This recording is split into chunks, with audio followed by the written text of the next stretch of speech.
위원회 의장님 또 선배 동료 의원 여러분, 윤상현 의원입니다. 먼저 총리님 나와주시겠습니까?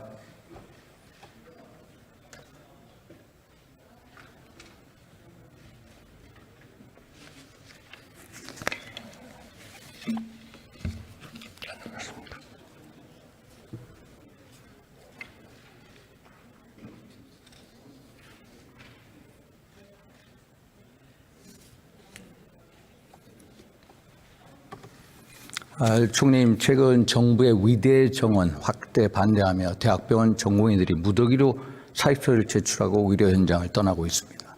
정부는 의료 진료 유지 명령, 업무 개시 명령을 내렸는데 이렇게 대처가 가능하다고 보십니까? 네, 정말 안타깝고 정말 마음 아픈 일입니다. 특히 그 병원에서 치료를 받기 위한 그러한 여러 가지 중증 환자들이 갑자기 바뀐 그런 환경 때문에 너무나 어려움을 겪고 있는 것 같습니다. 정부로서는 이러한 의사 선생님 전공의들의 이러한 소위 병원으로부터의 그러한 근무의 중지로 인해서 받는 그러한 문제를 최소화하기 위해서 최선의 노력을 다하고 있습니다. 업무 개시 명령은 우리 의료법에 의해서 바로 의사 선생님들이 보통의 일을 하고 계신 게 아니고 인간의 생명을 다루시는 것이고 건강을 다루시는 거기 때문에 그러한 여러 가지 하나의 비상 조치들이 규정되어 있는 것에 대해서 정부는 우리 환자들에 대한 영향을 최소화하기 위한 그런 조치들을 하고 있고 계속 앞으로 우리 의사 선생님들을 설득해 가면서 또 중요한 건 현재와 우리 미래를 위한 의료 개혁이기 때문에 그 개혁은 작년 1월서부터 상당히 오랜 기간 동안 논의를 하고 130회 넘는 그런 대화를 해가면서 지금 결정된 여러 가지 정책들입니다. 물론 정원 문제에 대해서는 저희가 충분히 아직 합의가 됐다고는 보긴 어렵습니다만, 그러나 기본적으로 정부로서는 환자에 대한 그러한 여러 가지 잘못된 영향을 최소화하면서 우리 의사 선생님들을 좀 설득해서 빨리 복귀하실 수 있도록 그렇게 노력하겠습니다. 총리님, 의대 증원 규모 2,000명 정부가 단독으로 결정하셨습니까? 잘 아시겠지만 작년 1월서부터 시작을 해서 이 정원이 늘어나는 것에 대한 하나의 보완책, 그동안에 쭉 의료계에서 말씀을 하셨던 일들에 대한 여러 가지 협의를 했고요. 또 숫자에 대해서도 한 15,000명 정도가 우리가 2035년에는 부족하다라는 그런 얘기를 하면서 그리고 최근 약 한 달 전인가요? 그때 이제 이런 얘기를 하면서 의료계는 몇 명 정도 증원을 좀 받아들일 수 있겠냐. 사실 이거는 대학교의 정원이기 때문에 그 밖에 있는 의료계가 비토권을 갖고 있는지는 저도 잘 모르겠습니다. 그거는 의료계의 의견은 저희가 충분히 들어야 되지만 결국 국민의 건강과 그러한 중증 그런 치료를 위해서 국가가 정말 국방이나 치안의 같은 차원에서 의료를 봐야 되기 때문에 국민들에게 가장 좋은 그러한 시스템을 갖추고 그런 리스크에 대해서 대비해야 된다, 이렇게 보고 있습니다. 그래서 몇 명 정도면 되겠습니까? 라고 말씀을 드렸는데 거부하셨습니다. 대한의사협회하고 충분한 협의를 거치신 건가요? 그러면 28회 정도 저는 논의를 한 것으로 알고 있습니다. 의사협회 28회가 내내 증원만을 얘기했는. 의사협회에서는 2,000명 규모면 충분한 교육이 이루어질 수 없다라고 얘기하는데 이 주장에 대해서 검토해 보셨습니까? 그거는 전혀 그렇지 않습니다. 왜냐하면 우선 2,000명, 지금 우리가 의대가 40개입니다. 그러면 2,000명이면 한 대학에 50명이 더 늘어나는 겁니다. 거기에서 교육이 안 된다. 저희도 그 걱정을 했습니다. 그렇기 때문에 2,000명 2151명인가를 그 대학에서 요청을 했을 때 그거는 우리가 전문가들의 어떤 그런 그 정원 수요에 비추어 봤을 때도 그 정도는 감당할 수 있다 생각하고 거기에 추가해서 전문가들과 또 정부에 있는 사람들이 그 40개 대학을 다 일종의 심사를 할까요? 검토를 했습니다. 충분히 한 대학의 평균 50명 정도를 늘리는 정도 2,000명은 우리 교육의 질을 떨어뜨리지 않고 충분히 감당할 수 있다 하는 데 대해서는 저희가 확신을 가지고 있고 그걸 위해서 저희가 여러 가지 수가의 인상이라든지 또 인턴과 레지던트와 같은 전공의들이 너무나 과다한 그런 업무를 하고 있기 때문에 그런 것에 대한 개선 방안이라든지 또 우리 중증 치료를 하시는 의사 선생님들이 항상 이렇게 겪게 되는 어떤 그 사법적인 부담 이런 것들도 대폭 개선하는 걸로 그렇게 하고 있습니다. 이 문제는 2,000명 정도는 충분히 수용할 수 있고 또 저희가 같이 발표한 그 4대 패키지 예를 들면 지방의 의료진이 남을 수 있도록 하는 거 또 지방 의대들의 발전 또 우리 수가의 조정 이런 것들이 다 같이 되면 우리는 정말 새로운 하나의 그런 그 미래의 선진 의료 국가가 될 겁니다. 국민 여론은 어떻습니까? 국민 여론은 저는 뭐 여론을 이렇게 말씀드리는 게 항상 좀 조심스럽습니다만은 현재로서는 압도적으로 지지를 하고 있습니다. 인구가 고령화되면서 의료 수요가 늘고 또 의대 정원 확대는 시대적인 과제다. 그런 입장이시죠? 그렇습니다.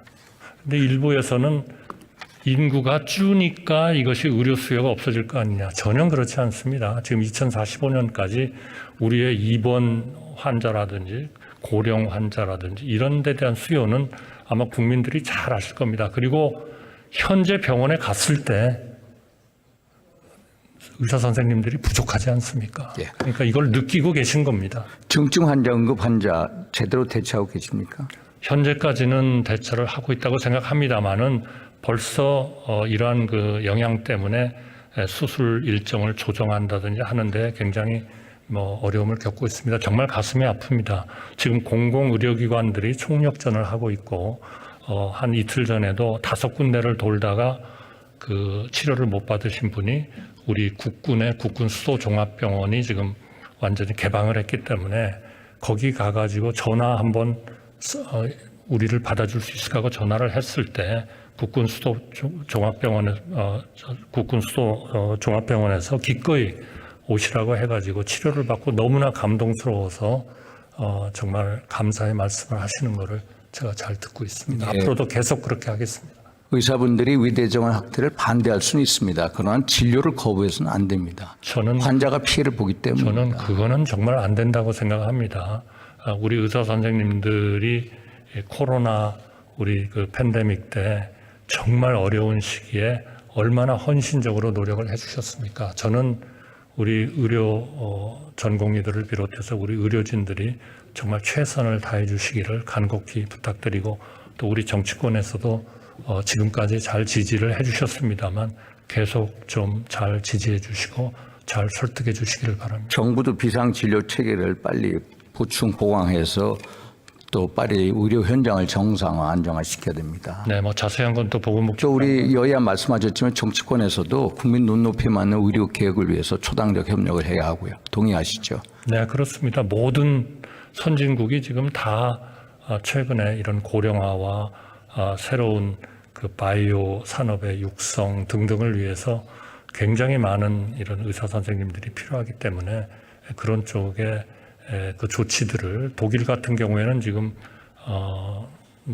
올해 안으로 한 5,000명을 증원해 달라 하는 거를 의사협회에서 대학에다가 지금 요청을 하고 있는 그런 상황입니다. 그런데 정치권에서는 좀 아쉬운 대목도 있습니다, 총리님. 최근 이재명 대표께서 이 도저히 수용할 수 없는 요구로 국민적인 관심을 끈 뒤에 누군가 타협을 이끌어내기 위한 정치 쇼를 벌이고 있는 거다.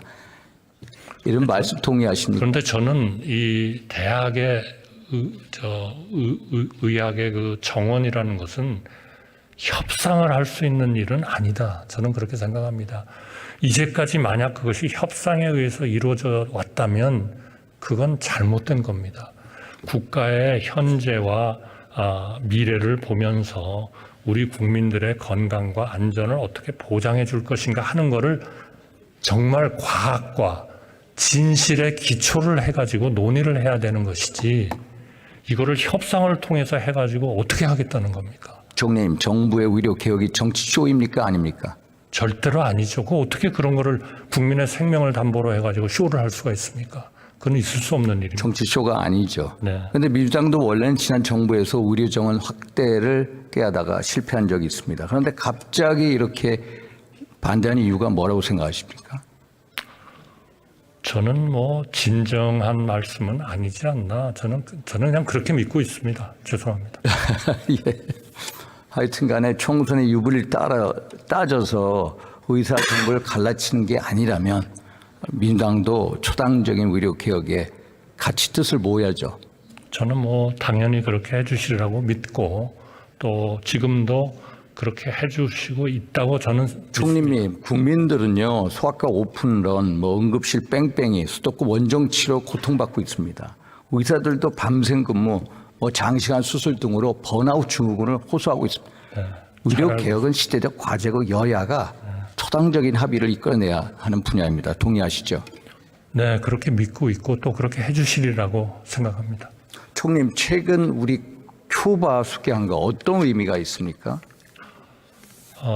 그동안에 이제 저희가 수교를 하지 못한 나라 정말 한 세 손가락 안에 들어가는 하나였고요. 또 그 이유가 북한과의 오랜 동안의 형제 국가라는 것 때문에 저희하고 수교하는 것을 굉장히 꺼려했던 나라입니다. 그 나라가 이제는 이런 전체적인 하나의 지정학적인 상황을 판단하고 또 앞으로 누구와 수교를 맺고 해나가는 것에 좀 진정한 그 국가 발전에 도움이 될 것인가를 저는 판단했다고 믿습니다. 물론 그동안에 정부가 계속 수교를 위한 노력을 했습니다만 그동안에 굉장히 조금 소극적인 그런 자세였는데요. 이번에 그거를 이제 결정을 하신 것은 저희로서는 대한민국의 어떤 진정성, 국제사회와 협력하고자 하는 그런 의지, 그래서 그런 그 협력을 통해서 또 큐바가 좀 더 나은 그런 경제 수준을 이루어서 그 큐바의 국민들의 개인적인 자유가 더 증진되는 그러한 것을 저희는 큐바가 어느 정도 인정했다 그렇게 생각합니다. 문제는 북한입니다. 북한이 계속 외교적인 고립이 심화되지 않습니까? 네. 그러면은 제3국 같은데 우리 국민에 대한, 교민에 대한 적대행위를 할 가능성은 있지 않습니까? 하여튼 그 부분에 대해서는 저희가 아주 조심스럽게 대응을 하도록 하겠습니다. 그거를 꼭 철저히 대비시켜 주십시오.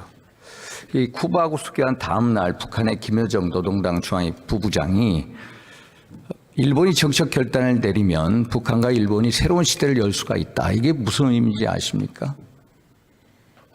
글쎄요, 제가 지금 말씀을 드리기는 어렵겠습니다만은 그러나 이제 그 전제 조건이 아마 핵은 그대로 유지를 하고 또 일본의 오랜 동안의 과제인 그 납치자 문제에 대해서 크게 문제를 삼지 않고 하는 전제 조건이 붙었습니다. 그러나 북한이 좀 더 저는 개방이 되고 또 국제사회와 좀 이렇게 접촉을 갖고 하는 것은 저는 우리 한반도의 평화를 유지하는 데 있어서 그렇게 저는 문제가 되지 않는다 그렇게 생각합니다. 북일 접촉에 대한 미국의 입장은 잘 아시죠?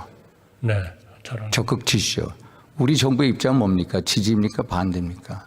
저는 그거는 일본 정부가 결정한 일이기 때문에 지금 저희가 현 단계가 우리가 공개적으로 그런 문제를 밝힐 그런 단계는 아니라고 생각합니다만 북한이 좀 더 개방되고 많은 국가와 그런 좀 긍정적인 그런 관계를 가져가는 것은 한반도의 평화와 안전을 위해서도 좀 도움이 되는 측면이 있다. 저는 그렇게 생각합니다. 일본은 북한과의 접촉에 대해서 미리 우리에게 사전적으로 얘기를 해줍니까?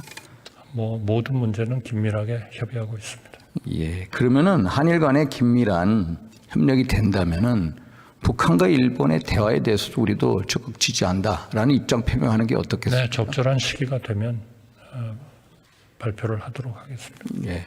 총리님, 그 제주도 남단 200km 지점에 이제 대륙붕이 있습니다. 그게 뭔지 아시죠? 예, 알고 있습니다. 예, 제7광구죠. 제7광구에 대해서 1968년 유엔사나 아시아경제개발위원회가 동중구에서 가장 석유 매장량이 풍부한 곳이다라고 얘기했습니다.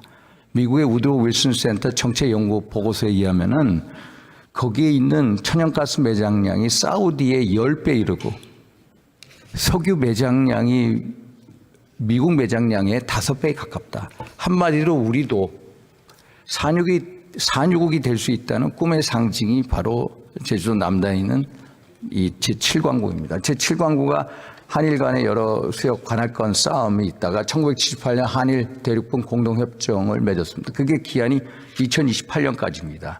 그런데 3년 전 2025년 6월부터 일방이 통보를 하면 그 협정을 종료하게 돼 있는데 문제는 일본이 이게 경제성이 없다고 하면서 계속 우리하고 공동 개발을 안 하고 있고 차일피일 미루면서 결국은 협정을 종료시킬 거다. 종료시킨 다음에 바로 자국의 관할권, 독점적 개발권을 주장할 거다라는 우려가 나오고 있습니다. 이 문제를 좀 캐치하고 계십니까? 네, 잘 알고 있고요. 정부 내에서도 아주 긴밀하게 내부 협의를 하고 있습니다. 하여튼 현재로서는 성급히 예단할 그러한 그 필요는 없을 것 같습니다. 왜냐하면 JDG 그 협정이라는 것은 기본적으로 발효 후에 50년간 유효하고 일방의 서면 종료 통보가 없으면 계속 유효하도록 그렇게 돼 있습니다. 하여튼 다양한 가능성을 염두에 두고 대응 방안을 검토 중에 있습니다. 그리고 이 JDG 협정과 관련해서는 다양한 레벨에서 일본 측과 소통하고 있고요. 그러한 그 상황입니다. 예, 총리 제가 이 말씀을 드린 이유는 협정을 맺을 때하고 지금하고의 국제법적 기류가 완전히 달라졌습니다. 만약에 법적 분쟁이 생기면은 절대적으로 일본에게 유리한 환경이 조성이 되기 때문입니다. 그래서 일본은 질질질 시간을 끌다가 종료한 다음에 배타적 관할권을 추적하려는 의도가 있기 때문에 이것을 우리가 먼저 회담의 의제로 삼아야 된다. 이 말씀을 드리는 겁니다. 그래서 외교부에 이것을 적극적으로 검토시켜 주시기 바랍니다. 네, 그렇게 하겠습니다. 다만 협정이 종료가 되더라도 한일 양국의 대륙붕 그 권원 주장이 중첩되는 JDG 그 수역에서는 일방적인 자원 개발은 불가하다는 게 저희의 해석. 이게 왜냐하면 이 제7광구 서쪽에 누가 있냐? 이 중국이 있습니다. 중국이 가스전 유전을 만들어서 계속해서 이제 탐사 채굴을 하고 있거든요. 그러면 종료나 폐기될 경우에 중국이 뻔할 겁니다. 자국의 관할권을 주장할 겁니다. 과거 중국이 남중국에 동중국에 사던 행위 패턴을 보면 명확관화해 봅니다. 그래서 중국을 견제하기 위해서도 빨리 이 회담의 의제로 삼고 이 문제를 적극 대비하셔야 된다. 이 말씀을 드립니다. 네, 잘 알겠습니다. 현재도 장관급을 포함해서 다양한 레벨에서 미국 하원에 외교위원회 아시아태평양 소위 민당 간사 아미베라 의원이 있습니다. 아미베라 의원이 작년인가 제7광구에 대해 한미일 공동 개발하자 제안을 한 적이 있거든요. 이게 단지 자원 개발뿐만 아니라 안보 협력의 의미가 있기 때문입니다. 그래서 이 문제를 외교부가 꼭 적극적으로 검토하게끔 해 주십시오. 네, 상황에 따라서 미측 역할도 일정 부분 필요할 수도 있겠다. 그렇게 생각하고 있습니다. 총리님 작년 항저우 아시안 게임 때 시진핑 주석 만나셨죠? 네. 방안에 대해서는 진지하게 검토하겠다라고 했는데 시진핑 주석의 방안 언제쯤을 예상하십니까? 지금 뭐 정확한 시기를 예측하기는 어렵겠습니다만은 하여튼 중국 측하고 적극적으로 소통해 나가도록 하겠습니다. 또 이 한중일 정상회의도 최근에 외교장관 회담에서 조속 개최하기로 했는데 이것도 어떤 일정이 나오지 않습니까? 안 나오고 있죠? 아직은 지금 일정이 나오진 않았습니다만 정상회의 개최에 대해서는 공감대를 갖고 있습니다. 그래서 하여튼 조기 개최를 위해서 적극 노력하겠습니다. 그러니까 이게 한중 간의 관계에 있어서 우리가 생각하는 대로 이렇게 시간적인 순서가 빨리 진행이 안 된 이유가 뭐라고 생각하십니까? 뭐 여러 가지 이런 그 세계적인 이런 지정학적인 문제가 있기 때문에 그러나 한중일 간에 뭔가 좋은 관계를 유지해야 된다 하는 것은 중국도 동의를 하고 있습니다. 우리 한중 관계도 상호 존중, 호혜, 공동 이익을 기반으로 해서 건강하고 성숙한 그런 그 한중 관계가 되도록 발전하도록 노력 중에 있습니다. 총리님, 제가 보기에는 한중 간에 허심탄회한 대화의 장이 없습니다. 제가 계속해서 한중 간 전략 대화를 하자라고 주장하는데, 우리가 한미동맹을 강화하고 한미일 군사협력을 하는 것은 중국을 겨냥한 게 아니라 북한의 핵과 미사일 고도화 때문이다라는 것을 명확하게 제시하기 위해서 한중 간의 전략 대화를 해야 됩니다. 한중 간 전략 대화 물꼬를 트기 위해서는 뭔가 우리가 움직여야 됩니다. 제가 보기에는 피공개 특사를 빨리 중국에 파견해야 됩니다. 한번 검토해 볼 용의가 있으십니까? 네, 현재로서는 이제 우리 장관급에서도 뭔가 대화를 하자 하는 데는 합의하고 있고 해서요. 그러나 지금 의원님 말씀하신 대로 그러한 그 특별한 그런 스페셜 엔보이가 꼭 필요하다면 잘 검토해서 좀 이게 총리님 필요하다면이 아니라 필요하기 때문에 말씀드린 겁니다. 네, 비공개 특사를 파견해야 되고 대통령께 건의하실 의향이 있으십니까? 네, 말씀드리겠습니다. 네, 총리 수고하셨습니다. 다음 김용호 장관님 나와 주십시오.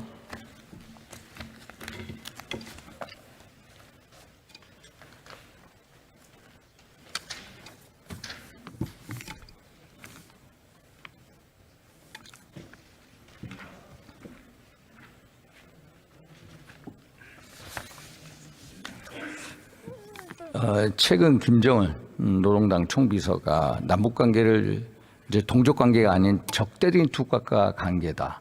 또 우리 대한민국이 제1의 적대국이다. 또 불변의 추적이다. 이렇게 나오는 특별한 이유나 배경이 있습니까? 네. 우선 북한 내부에 경제난과 식량난이 굉장히 심각해지고 있습니다. 김정은 위원장이 얼마 전에 열린 확대 정치국 회의에서 북한의 지방에는 심지어 생필품도 배급이 되지 않는 아주 심각한 상황이다 이렇게 인정을 했습니다. 그러니까 남북 관계를 적대적인 두 국가 관계로 규정을 함으로 해서 북한 내부의 이러한 어려움을 외부로 돌림으로 해서 체제 결속을 강화하려고 하는 그런 목적도 있다 이렇게 보입니다. 그리고 이 북한 내부에서 북한 주민들이 지금 하는 이야기는 한국 드라마와 관련해서 한국 드라마를 안 본 사람은 있어도 한 번 본 사람은 없다 이럴 정도로 북한 내부에 이 북한 주민들이 한국 드라마를 굉장히 많이 보고 있죠. 그 드라마를 보게 되니까 북한 주민들이 한국 사회가 자유롭구나, 한국 사회가 풍요롭구나 이런 생각을 하게 되고 체제 위반 현상이 생기게 된다고 하는 겁니다. 그래서 적대적 두 국가 관계를 강조함으로 해서 북한 주민들의 한국 사회에 대한 동경심을 차단하려고 하는 그런 목적도 있다 이렇게 보입니다. 야당 일각에서 윤석열 정부의 강경한 대북 정책 때문이다. 동의하십니까? 동의하지 않습니다. 윤석열 정부의 대북 정책이 강경합니까? 윤석열 정부의 대북 정책은 원칙에 입각해 있다 이렇게 보입니다. 그리고 한반도의 평화라고 하는 것은 말로서 지켜지는 것이 아니고 북한의 핵과 미사일 위협에 대해서 우리가 확고한 군사적인 억제 체제를 구축할 때 비로소 유지될 수가 있고 그런 방식으로 평화가 유지되어야만이 대화와 이 외교의 여건도 마련될 수 있다 이렇게 생각을 합니다. 그러면 북한의 두 개 국가론에 대한 정부의 공식 입장은 뭡니까? 정부의 입장은 그런 북한의 입장은 우리가 받아들이기 어렵고 우리 대한민국 헌법 4조가 규정하고 있는 것처럼 우리 정부는 자유민주적 기본 질서에 입각한 평화 통일을 추진을 해야 되고 그리고 북한은 1991년 우리와 합의한 남북 기본 합의서 정신을 충실히 지켜야 된다라고 하는 점을 다시 한번 강조하고 싶습니다. 결국 우리 한민족으로서의 장관 역사를 부정하는 반민족적, 반역사적 행태죠. 그렇습니다. 북한이 아무리 이 언어와 역사를 공유하고 있는 민족을 부정한다고 하더라도 그 민족은 없어질 수가 없다고 하는 얘기죠. 우리는 이 오랜 역사를 거쳐서 이 유지되어 온, 형성되어 온 이 민족 공동체를 기반으로 해서 헌법이 규정하는 그런 자유민주적 통일을 이룩하는 것이 대단히 중요하다 그런 생각을 합니다. 남북 관계를 통일을 지향하는 잠정적 특수관계로 규정한 남북기본합의서에 의뢰되는 거죠. 그렇습니다. 그 장관님께서 말씀하신 헌법 4조 대한민국 통일을 지향하며 자유민주적 기본질서에 입각한 평화통일정책을 수립하고 지향한다. 우리의 정책, 헌법상 정책 아닙니까? 그렇습니다. 이거하고도 맞지 않는 거죠. 네. 결국 우리는 두 개 국가는 받아들일 수 없는 거죠. 네, 북한이 무슨 이야기를 한다고 하더라도 우리는 그런 헌법적인 정신과 가치에 충실해서 통일을 추진해 나가야 된다 이렇게 생각합니다. 결국 과거 동독 60년대 보면은 동독도 지금의 북한같이 두 개 국가론을 주장하고 헌법상 통일을 포기했거든요. 결국은 서독에다 이제 통일하지 않았습니까? 우리도 독사를 한번 연구해 보실 필요가 있겠습니다. 네, 의원님께서 말씀하신 대로 1970년 초에 동독이 두 개의 국가, 심지어 두 개의 민족 이렇게 주장을 했습니다. 그렇지만은 서독이 꾸준히 또 일관되게 자유민주 통일 정책을 추진함으로 해서 동서독이 자유통일이 되다 하는 점을 다시 한번 말씀드리고 싶습니다. 장관님 수고하셨습니다. 다음 국방부 장관님 나와주시겠습니까?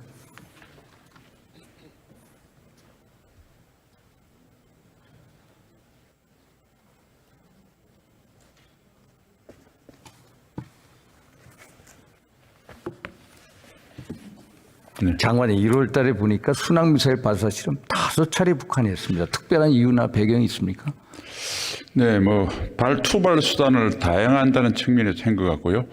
그다음 잘 아시다시피 순항 미사일은 유엔 안보리 제재 직접 대상 품목은 아닙니다. 그래서 이쪽 부분의 전력 증강에 북한이 신경을 쓰고 있는 것 같습니다. 대공 방어 능력이 약한 우리 측의 이제 구식 초계함 또 소형 고속정에 상당한 타격이 될 거다. 대책이 있습니까? 다른 호위함이라든지 구축함에 비해서는 조금 약합니다만 방금 말씀하신 구형 초기함이나 고속정에도 물리적, 비물리적 수단이 순항미사일을 방어하기 위한 수단이 구비되어 있다는 점을 말씀드리고요. 앞으로 북한의 능력이 점점 더 신장될 걸 대비해서 계속 보강해 나가겠습니다. 최근 김정은 위원장이 이제 그 발사 실험장에서 이 백령도 연평도의 군사대비태세를 강화해라. 우리가 북한의 해상 공격, 국경선을 침범하면 주권 침해고 무력 도발을 간주한다. 이 북한이 얘기한 해상 국경선이 도대체 뭡니까?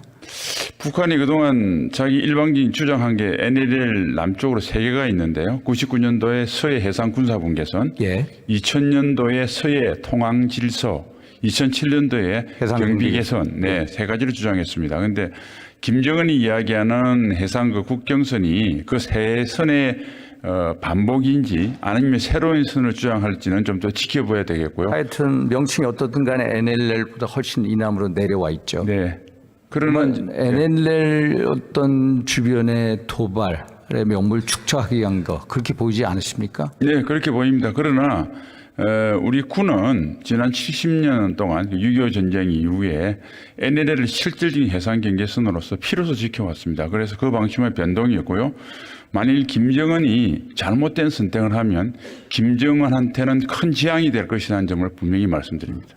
미국 조야에서는 4월 총선을 앞두고 북한의 대형 무력 도발이 있을 거다라는 얘기를 많이 합니다. 어떤 도발 이런 거 상정하고 계십니까? 네, 우선 비군사적 도발로서 사이버 도발이라든지 네.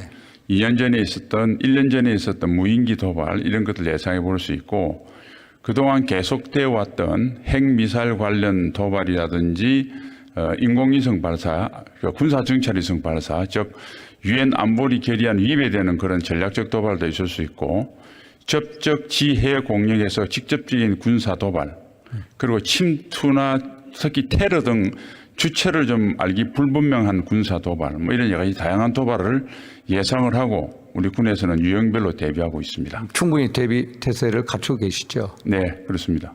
제가 걱정하는 것은 북한의 ICBM 발사 능력입니다. 작년 12월 화성 18형 발사 실험에 성공했다고 하는데 장관님께서는 ICBM 실전 배치 어느 정도 후에 이루어질 거라고 보십니까? ICBM이 실전 배치를 이루어지려고 그러면 사거리는 충분하지만 우리가 미사일을 측정하는 데 3가지 요인이 있습니다.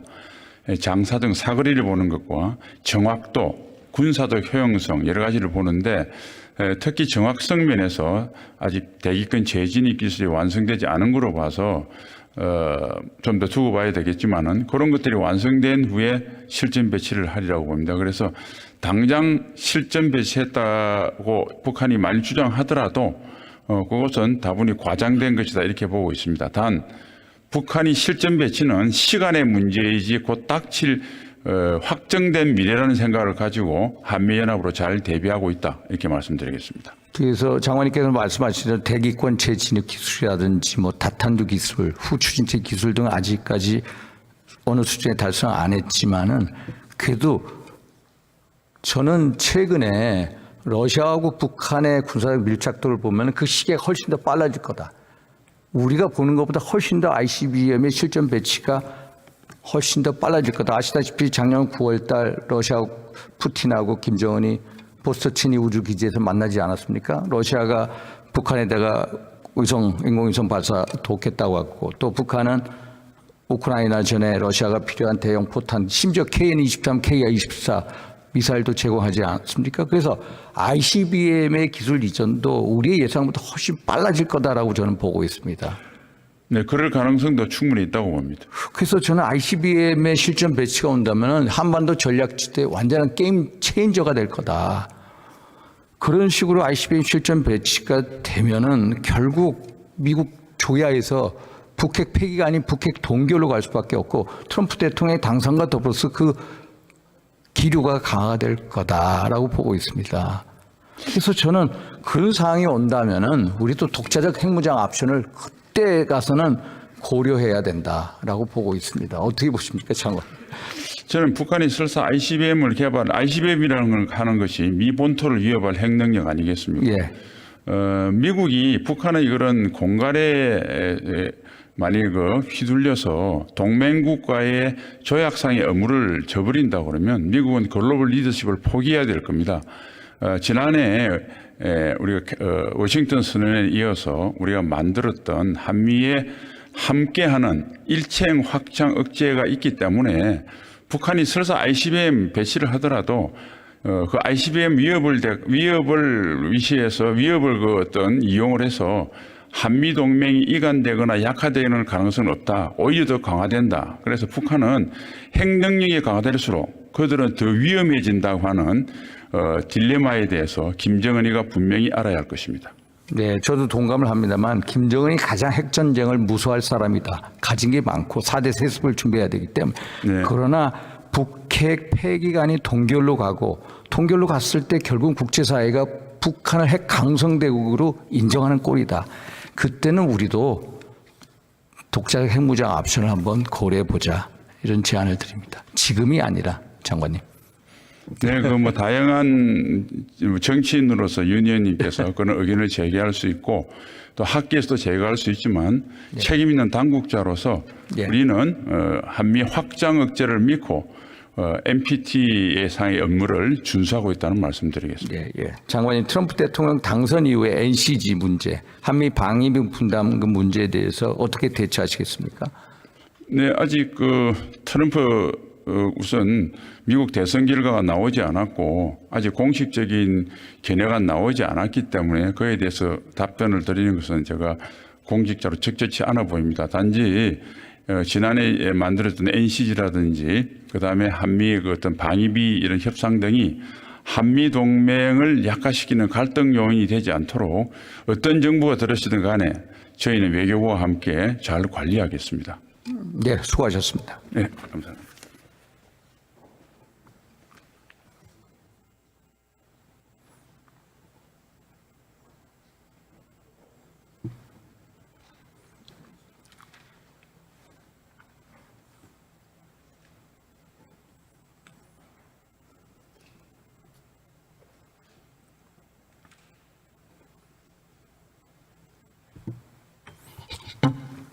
존경하는 국민 여러분, 윤석열 정부는 전임 정부의 이념적이고 관성적인 외교안보 정책을 탈피해서 비정상의 정상을 깨하고 있습니다.